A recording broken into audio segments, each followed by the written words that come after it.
আজ পর্যন্ত কোনো দিন নবীর শান যে আমাদের নবী কে ওনার পরিচয় কোনোদিন গুগলে সার্চ দিয়ে দেখছো? যে একটু দেখি, একটু দেখি। ওনার পক্ষে না হইলে তো কিয়ামতের দিন পার হওয়া যাবে না। আল্লাহ পক্ষে হবে না, রব্বে কাবার কসম, মুহাম্মদুর রাসূলুল্লাহ যদি পক্ষে না হলো দুনিয়ার কেউ তার কোনো আমল দিয়া পার হতে পারবে না। না আমল দিয়া না আল্লাহ পার করবে। মুহাম্মদুর রাসূলুল্লাহ পক্ষে হইতে হবে, পক্ষে।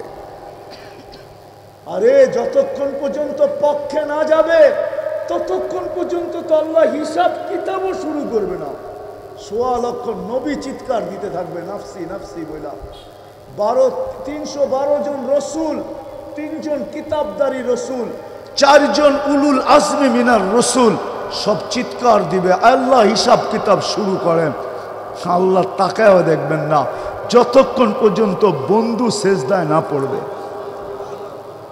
যখন আল্লাহ রসুল সেজদায় পড়বে, পড়তে দেরি, আল্লাহ বলতে দেরি করবেন না, ইরফা রাসাব। আমার তাখাইয়ুল, কথা বলার ভঙ্গিতে আমি বলতে চাই, কেউ আঙ্গুল উঠায় দিয়েন না। আমি বলতে চাইতেছি যে আল্লাহ মনে হয় অপেক্ষা করবে যে আমার বন্ধু সেজদায় পড়বে, কখন আমি হিসাব কিতাবের জন্য নামবো। অপেক্ষা করতে থাকবে ওই রসুল। তো বলছে আমার উম্মতকে কে দেখা রাখবে। কবর থেকে যখন উঠবে সর্বপ্রথম এই জমিনে যিনি উঠবে উনি মুহাম্মদুর রাসূলুল্লাহ। উঠবে, উঠাই বলবে জিবরিল আইনা উম্মতি, আমার উম্মত কোথায়। পরিবারের কথা জিজ্ঞাসা করবেন না, আমার পরিবার কোথায়, আমার হাসান কোথায়, আমার হোসাইন কোথায়। অথবা হাসান সম্বন্ধে আপনারা জানেন না, হাসান কে, হোসাইন কে আপনারা জানেন না, নাতি জানেন, নাতি। এই দুইজনই তো ওনার দুনিয়া ছিল। দুজাহানের বাদশাহ যিনি 2 নাতিকে পিঠে নিয়া ঘরের ভিতরে ঘোরা হইয়া চক্কর কাটতেন, চক্কর। আর নিচের থেকে বলতেন নানা যান ঘোরা কেমন, তো বলতো বড় উত্তম। তো আবার বলতেন যারা সোয়ার হইছে এরও বড় উত্তম। এই খেলা যিনি খেলতেন, ওই নাতির কথা জিজ্ঞাসা করবেন না, জিজ্ঞাসা করবে আমার উম্মত কোথায়। রাগ হয়ে যায় না, পায়ে হাত রাখি, আমার সমাজ রাগ হয়ে যেতে পারে। একটা ইউনিয়ন পরিষদের চেয়ার পাওয়ার জন্য আমার দেশে মানুষ মরতে রাজি, মারতে রাজি। কত জান এই পর্যন্ত গেল, আর না জানি যতদিন বাংলাদেশ থাকবে আর কত জান যাবে। শুধু ইউনিয়ন পরিষদের একটা চেয়ার, ঠিক না? হ্যাঁ, অনেক সময় তো দেখা যায় অনেক ইউনিয়ন পরিষদের চেয়ারটা ভাঙাও থাকে। ওরকম একটা চেয়ারের জন্য কিয়ামতের দিন আপনার নবীকে, রসুলকে, মুহাম্মদুর রাসূলুল্লাহকে আল্লাহ মাকামে মাহমুদ দিবে, মাকামে মাহমুদ। ফাতাহাজ্জাত বিহি নাফিলাতান লাক আসা আইয়াব আসাকা রাব্বুকা মাকামান মাহমুদা। মাকামে মাহমুদ দিবেন, নিয়ে যাওয়া হবে, উনি বসবেন না ওই চেয়ারে। যেই চেয়ার আল্লাহ কুদরত দিয়া বানাইছেন, একটা 2টা চেয়ার আল্লাহ বানাইছেন কুদরত দিয়া, একটা নিজের যেটার নাম কুরসি, আরেকটা বানাইছেন বন্ধুর জন্য যেটার নাম মাকামে মাহমুদ। বসবেন না, হাত রাইখা দাঁড়ায় থাকবেন। আল্লাহ বলবে বন্ধু বসেন, বসবো না কেন? উম্মতকে প্রতিশ্রুতি দিয়ে আসছি হাউজে কাউসারে সাক্ষাৎ হবে, উম্মতকে নিজের হাতে পান করাবো। আমি বসা গেলে পিপাসিত উম্মতকে কে পানি পান করাবে? বিদায় আমি বসবো না, আমি তো হাউজে কাউসারে ছুটা যাব। আল্লাহ বলে তারপরে বসেন, বলে তারপরেও বসবো না। বলে কেন? বলে আমি মিজানের কাছে ছুটা যাব। আপনি প্রতিশ্রুতি দিছেন আমাকে সালতু তা শাফি তুষাফা, আপনি প্রতিশ্রুতি দিছেন আমাকে সাউফা ইউতিকা রাব্বুকা ফাতারদা, আপনি প্রতিশ্রুতি দিছেন লা ইউখজিকা ফি উম্মতিক, আমি মিজানের কাছে দাঁড়াবো। পাল্লা যদি সামনে না ঝুঁকে তাহলে প্রতিশ্রুতিকে কাজে লাগানোর জন্য ওইখানেই হাত উঠায় চাইতে শুরু করব। আল্লাহ পাল্লা তো সামনে ঝুঁকে না, ঝুঁকায় দেন না। ওইখানেই সুপারিশ করতে শুরু করব। ওইখানে দাঁড়াই চিৎকার দিব, আমি রাজি হব না, না না না, পাল্লা কিন্তু ঝুঁকে না। ওইখানে থেকেই বলবো, আমি লজ্জিত হয়ে যাব, উম্মতের পাল্লা সামনে ঝুঁকে না। আল্লাহ বলে তারপরে বসেন, তারপরও বসবো না। বলছে কেন? মিসা পুলসিরাতের ওইখানে ছুটা যাব। উম্মত যদি পার না হইতে পারে, জীবনে যদি একবারও আমার উপরে দুরুদ পড়া থাকে আর ইমানের সাথে আইসা থাকে, তো আমি দুরুদের গাট্টি দিয়া পার করায় দেব। বলছে তারপর 3 জায়গায় আমি দৌড়াইতে থাকবো, হাউজে কাউসার, মিজান, পুলসিরাত, হাউজে কাউসার, মিজান, পুলসিরাত। এই জন্য ইবনে আব্বাস থেকে রওয়ায়াত পাওয়া যায়, কিয়ামতের দিন আপনাকে কোথায় পাবো? বলছে 3 জায়গার যে কোনো এক জায়গায় পাবে, মিজানে, পুলসিরাতে, হাউজে কাউসারে। আমি 3 জায়গায় ছুটতে থাকবো। যেই নবী কিয়ামতের দিন আমাদের জন্য ছুটবে, আজকে উম্মত ওই নবী চিনে না। শব্দটা বললে দিলে লেগে যাবে, লানত আমাদের জিন্দেগির উপরে। আজকেও বেঁচে আছি ওই নবীর কারণে, নাইলে বহু তাকে ধ্বংস করে দিত। আমার জাতির, মুসলমান জাতি 99% বিজাতির এশকে দেওয়ানা, বিজাতির এশকে, ভালোবাসায় দেওয়ানা। যুবক 1 সপ্তাহ পর্যন্ত চুলের স্টাইল দেখতে থাকে অনলাইনে, 1 সপ্তাহ। ঈদের সময় টানা 1 সপ্তাহ দেখতে থাকে শুধু চুলের স্টাইল।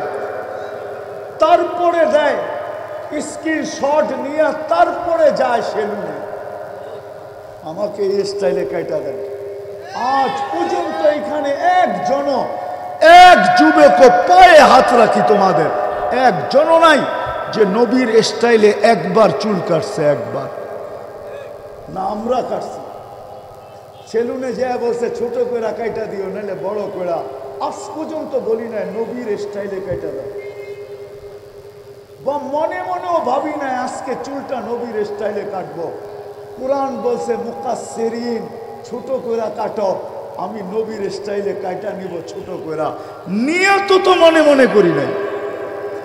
অথচ যদি করতাম, যুবক কিয়ামতের দিন হাত পাতার সুযোগ হইতো, যদি দেখা হইতো, হবে নিঃসন্দেহে তুমি হাত পাততে পারতে যে আমি জীবনে কিচ্ছু করতে পারি নাই, একবার আপনার স্টাইলে আমি চুল কাটছি, আমাকে কি দিবেন? দেন না।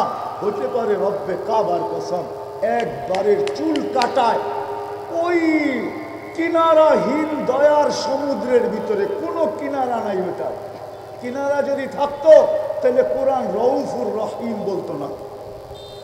কি ওলামা একমত? রউফুর হারিসুম বিল মুমিনিনা, এটা নবীজির সিফত, আল্লাহর সিফত। আল্লাহ বন্ধুকে নিজের সিফত দিছেন। কিনারাহীন দয়ার সমুদ্র হইতে পারতো তোমাকে একবার চুল কাটায় তোমাকে জান্নাতে নিয়ে যেত, তোমার হাত পাতার সুযোগ হতো। আমি তো সারা বাংলাদেশে চিৎকার দেই, আজ পর্যন্ত তো একটা মেসেজ পাইলাম না যে কোনো মা বোন জীবনের প্রথম সাজ যেটা হয় আর কি, সাজ, বাসর ঘরের সাজ, আজ পর্যন্ত আমার এই লাল সবুজের পরিধির ভিতর থেকে আজকে 3-4 বছর চিল্লাইতেছি, কোথাও থেকে একটা মেসেজ পাই না যে কোনো মা বোন এই মেসেজ পাঠাইছে যে আমার বাসর ঘরের সাজটা ফাতেমার মতো ছিল। সে যায়া পার্লারে বলছে, বা বান্ধবীদেরকে বলছে, বা প্রতিবেশীদেরকে বলছে, বা ঘরের মানুষকে বলছে আমাকে সাজাও, কোনো আজকে আপত্তি নাই, কিন্তু আজকের শ্বাসটা যেন আমার ফাতেমার মতো হয়। ফাতেমাও তো বাসর ঘরে সাজছে, কেননা কিয়ামতের দিন ফাতেমার হাতে ঝান্ডা থাকবে মহিলাদের, এদের ঝান্ডার নিচে হয়ে জান্নাতে যেতে পারবে। আমি একদিন সাইজা তার পাশে দাঁড়াইতে চাই। যদি জিজ্ঞাসা করে তুই আসলি কেন, তখন যেন হাসি দিয়া বলতে পারি কিছু তো নাই বটে, কিন্তু বিয়ের বাসর রাতের শ্বাসটা আপনার মতো ছিল, এই জন্য চলে আসছে। আজ পর্যন্ত পেলাম। যা হোক, কথা লম্বা হয়ে যেতেছে। আল্লাহর রসুলকে মানলেই চলবে, কিন্তু এখানেও একটা প্রশ্ন আছে। আমাদের নবীজিকে তো আল্লাহ 63 বছর বয়স দিয়েছেন, 2-4 হাজার বছর বয়স দিতেন, তাইলেও তো মনটাকে বুঝাইতে পারতাম, ঠিক না? 2-4 হাজার বছর বয়স দিতেন, মাত্র বয়স দিছেন 63 বছর। বন্ধুকে তো নিজের কাছে সফর করায়া নিয়ে গেছেন, একবারে পাশে বসায়া দিছেন। দুনিয়ায় তো তবুকের আগে সফর করার নাই। সারা দুনিয়াটা একটু ঘুরাইলেও তো আমরা বলতে পারতাম যে আমাদের বাংলাদেশেও নবীজির পা পড়ছে, ঠিক না?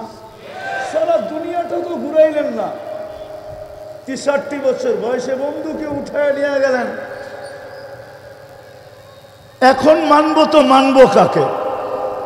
তো কোরআন আমাদেরকে দিক দেখায়, ওয়া উলুল আমরি মিনকুম ওয়া আওরাসনাল কিতাবাল্লাযীনা ইসতাফাইনা মিন ইবাদিনা। কিয়ামতের সকাল পর্যন্ত আল্লাহ বন্ধুর উত্তর সুরি রাখবেন, আল্লাহর উত্তর সুরি রাখবেন। যাদেরকে আল্লাহ নির্বাচিত করে উত্তর সুরি বানাইছেন তাদেরকে কিয়ামতের সকাল পর্যন্ত রাখবেন। নবীজির উত্তর সুরি কিয়ামতের সকাল পর্যন্ত থাকবে। যারা হক্কানি উলামা এবং আল্লাহওয়ালা, এরা হইলেন নবীর উত্তর সুরি, এরা কিয়ামতের সকাল পর্যন্ত থাকবে। হুকুম আসছে, এদের কাছে আমাদের জীবনী আদর্শ সুরক্ষিত থাকবে। আল্লাহ রসুলের আদর্শ কিয়ামতের সকাল পর্যন্ত এই সমস্ত হক্কানি উলামাদের কাছে সুরক্ষিত আছে। এই জন্যই এরা আজকে এই আয়োজন করছেন আপনাদের কাছে নবীর ওই আদর্শকে পৌঁছানোর জন্য। এই জন্যই উলামারা কুরবানি দিতেছেন। নাহলে আমি তো বলি, বলেন আপনাদের ইউনিয়নের নাম কি? কি আমদিয়া? হ্যাঁ, ঠিক না? ইউনিয়নের ভিতরে সবচেয়ে কোন ইমামের বেতন আছে 30,000 টাকা? হ্যাঁ, 25, 20, 15, এটা মনে হয় আছে। 15 আছে, ঠিক না? হ্যাঁ, আচ্ছা না, 15 মাইনা নিলাম, কিছু বাদ দেন, 15 আছে, ঠিক না? কিন্তু আমদিয়াতে যদি অটো চালায় কয় টাকা কামানো যায়? হ্যাঁ, কত? 20-25 হাজার, ঠিক না? মাইনা নিলাম 20,000, তাইলে 15,000-এর থেকেও 5,000 বেশি হইল 20,000, ঠিক না? হ্যাঁ, তাহলে হুজুররা অটো চালায় না কেন? অটো চালাইতে কি আমেরিকার থেকে প্রশিক্ষণ নিয়ে আসতে হয়, না ঢাকা ইউনিভার্সিটির ডিগ্রি থাকতে হয়? কোনটা? একটাও না, খালি কিনা নামলেই হয়, ঠিক না? কয়েকদিন একটু ধাক্কা ধুক্কা খাইব, তারপরে ঠিক হয়ে যাব, ঠিক না? এটাই তো। তাহলে হুজুররা কেন চালায় না বলেন? মাল তো সবার কাছে প্রিয়, ঠিক না? হ্যাঁ হ্যাঁ, উনি কেন 15,000-এ বয়ে আছে? উনি কেন 10,000-এ বয়ে আছে? উনি কেন 7,000-এ বসে আছে? উনি কেন 8,000-এ বসে আছে? কেন? আমাকে যুক্তি দিয়ে বুঝান। আমার কাছে দলিল লাগবে না, যুক্তি দিলেই হবে। বুঝান কেন? ওনার কি সংসার নাই? ওনার কি বিবি বাল বাচ্চা নাই? হ্যাঁ, বরং আমাদের চেয়ে ওনাদের বাচ্চা কাচ্চা বেশি, ঠিক না? আমরা তো কই 2টা হইলেই কি, আমরা তো কই 2-এর বেশি নিয়েন না, মায়ের স্বাস্থ্য ভাঙেন না, ঠিক না? ওনারা তো কয় আল্লাহ যত দেয় দেখ, ঠিক না? হ্যাঁ, কারো 7টা 8টা ডজনও আছে, ঠিক না? কি কন? হ্যাঁ, তারপরে 7,000 8,000-এ পরে আছে কেন? মাথা নষ্ট? হ্যাঁ, তাহলে তো ওনার পিছিয়ে নামাজও হবে না, পাবনা নিয়ে যেতে হবে। কেন? দায়িত্ব কাঁধে এই জন্য পড়ে আছে। দায়িত্ব কাঁধে, কাঁধে দায়িত্ব। দিলের ভিতরে ওই ব্যথা, ওই ভয় যে যদি ছেড়া চলে গেলাম, উম্মতকে দেখলাম না, তাইলে কালকে কিয়ামতের চেহারা কিভাবে দেখাবো? দায়িত্ব কাঁধে, দিলে ভয়, চোখের সামনে জান্নাত ঝলঝল ঝলঝল করে। চোখের সামনে জান্নাত, এই জন্য 8,000 টাকায় পড়ে আছে। তো যেটা বুঝাইতেছিলাম, জীবনটা নিজ ইচ্ছায় আছি না, নিজ ইচ্ছায় যাব না, চিরদিন থাকবো না। এই জীবনটা গড়া যেত, গড়ার জন্য আল্লাহ কিয়ামতের সকাল পর্যন্ত উলামাদেরকে নির্বাচিত করছেন, আল্লাহওয়ালাদেরকে নির্বাচিত করছেন। এরা আল্লাহর পক্ষ থেকে নির্বাচিত। যদি গড়তে চাই তাহলে এদের সাথে নিজেকে সংযুক্ত করতে হবে। যে যত এদের পিছনে চলবে, এদের কথা এদের কাছে জিজ্ঞাসা করা চলবে, এদের কথা মাইনা চলবে, তত বেশি তার জীবন গড়তে থাকবে, যত বেশি সম্পর্ক গড়বে। আজকে যতটুকু গড়ুক আর না গড়ুক, কালকে কিন্তু গড়বে, এটাতে কোনো সন্দেহ নাই। কেননা এই উম্মতকে আল্লাহ ডাইরেক্ট জাহান্নামে পাঠাবে না, সিদ্ধান্ত হইলেও পাঠাবে না, এক জায়গায় জমা করাবে, যেইখান দিয়ে এই উম্মতের ওলামারা জান্নাতে যাবে। যখন ওইখানে পৌঁছবে, আল্লাহ বলবে যে যাকে চিনো ধরো। এরা কিন্তু সুপারিশকারী, সুপারিশ করতে দেরি, আমি মঞ্জুর করতে দেরি করব না। তখন সবাই ওলামাকে ধরবে। তখন ওলামাদের আওয়ামের জন্য আজকেও এদের দিলে ব্যথা আছে, যদিও বুঝাইতে পারি না, বুঝে না, কিন্তু কালকে বুঝবে, ব্যথা এদের উঠবে। এরা আল্লাহকে বলবে, আল্লাহ আমাদের এলাকার, আমাদের ইউনিয়নের, থানার পরিচিত, এদেরকে না দিলে আমরাও জান্নাতে যাব না। আল্লাহর রহমত জোশে উঠবে। তখন আল্লাহ বলবে যে যাকে নিতে চাও নিয়ে যাও। এই জন্যই তো আমি বড় জোর দিয়া বলি, আমার জাতি যদি ওলামাদের পিছনে চলতো, ওলামাদের সাথে চলতো, তাইলে বর্তমানে বাংলাদেশে যেই কজন ওলামা আছে আর যেই কজন মুসলমান আছে, আমাদের বাগে মাত্র ৭৭ জন কইরা পড়ে। কয়জন? একজন ওলামা নিয়ে যাবে 400 জন। কয়জন? যাদের উপরে জাহান্নাম ওয়াজিব, এমন লোকদেরকে 400 জন নিয়ে যাবে। একজন হাফেজ নিয়ে যাবে 10 জনকে। আমি হাফেজেরটা বাদই দিলাম, ওলামারটা ধরলাম শুধু।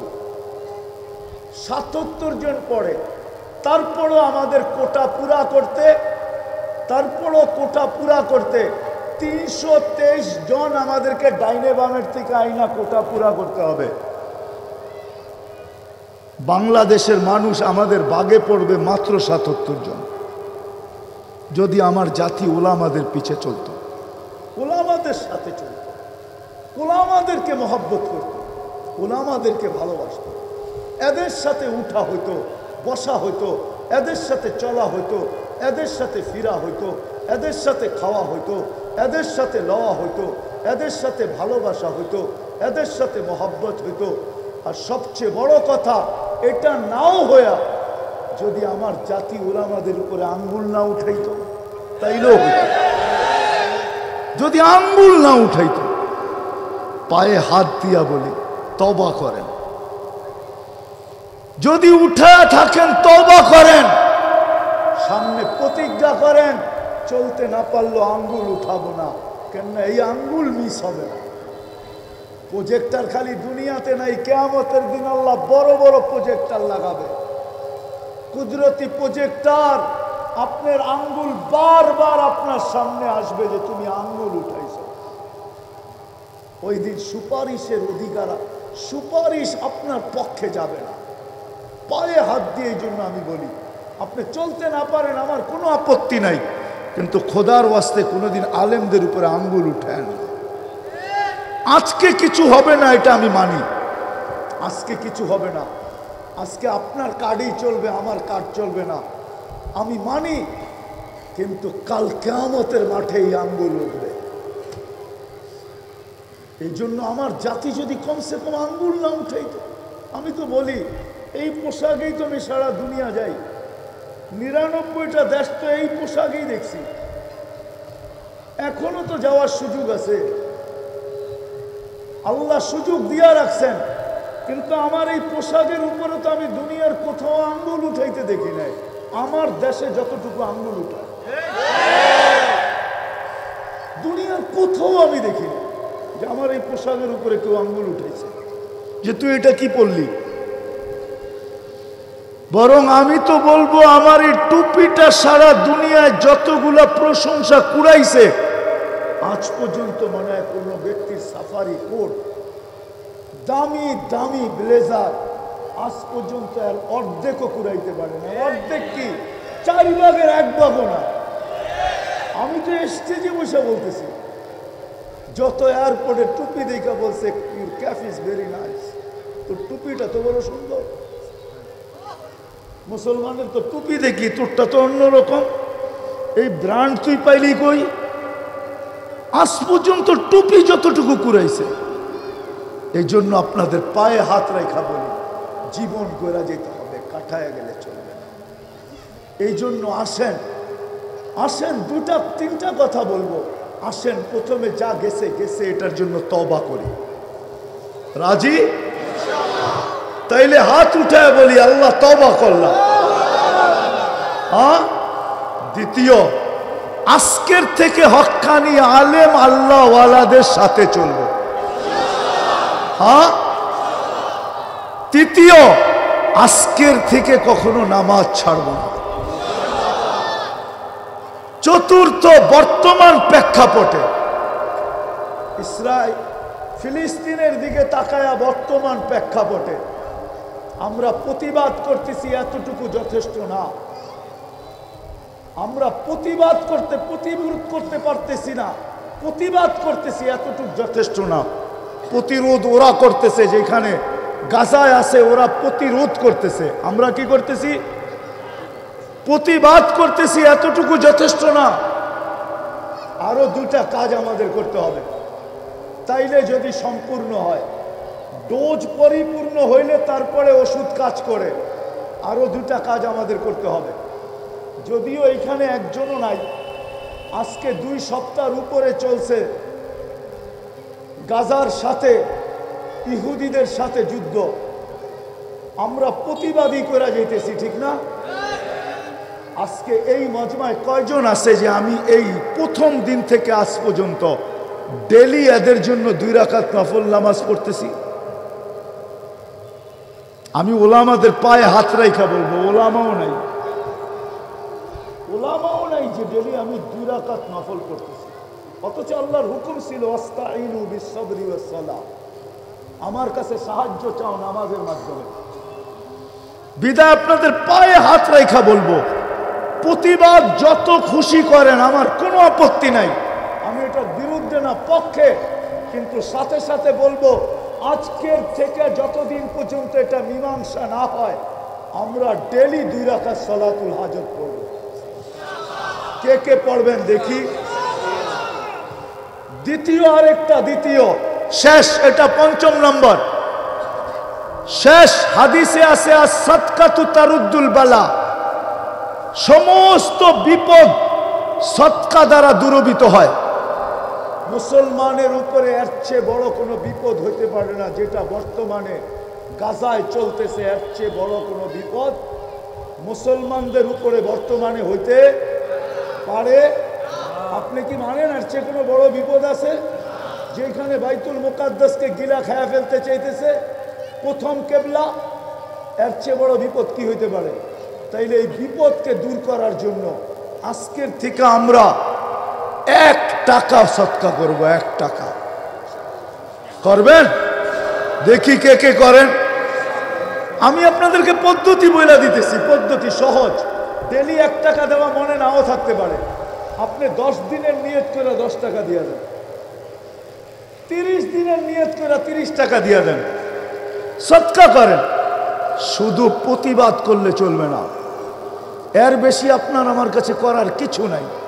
আপনি চিৎকার দিলেও কোনো লাভ নাই, রক্ত মাথা ফাটাইলেও কোনো লাভ নাই, কেননা বহুত দূর আমরা প্রতিবাদ করতে পারি। কিন্তু আমরা 2টা প্রতিবাদের সাথে সাথে আরো 2টা জিনিস করি। একটা হলো সালাতুল হাজাত, নামাজ পড়ি, আর আল্লাহকে কানে কানে বলি, আল্লাহ আবাবিল ঘুরতে দেখি কবে কাজে লাগবে। আল্লাহকে বলি, আল্লাহ আবাবিল উঠতে দেখি কবে কাজে লাগবে, মশা আমাদেরকে কাটতে দেখি কবে কাজে লাগবে, চিৎকারের ফেরেশতাকে ঘুমাইতে দেখি কবে কাজে লাগবে, বাতাসের ফেরেশতাকে ঘুমাইতে দেখি কবে কাজে লাগবে। জিবরিল এখন তো আর ওহির বাহক না, তার 600 ডানা কোন কাজে লাগবে? সেজদায় পড়ে আল্লাহকে বলি না? বলবেন? আল্লাহ আমাদেরকে আমল করার তৌফিক দান করেন। ওমা আলাইনা ইল্লাল বালাগ।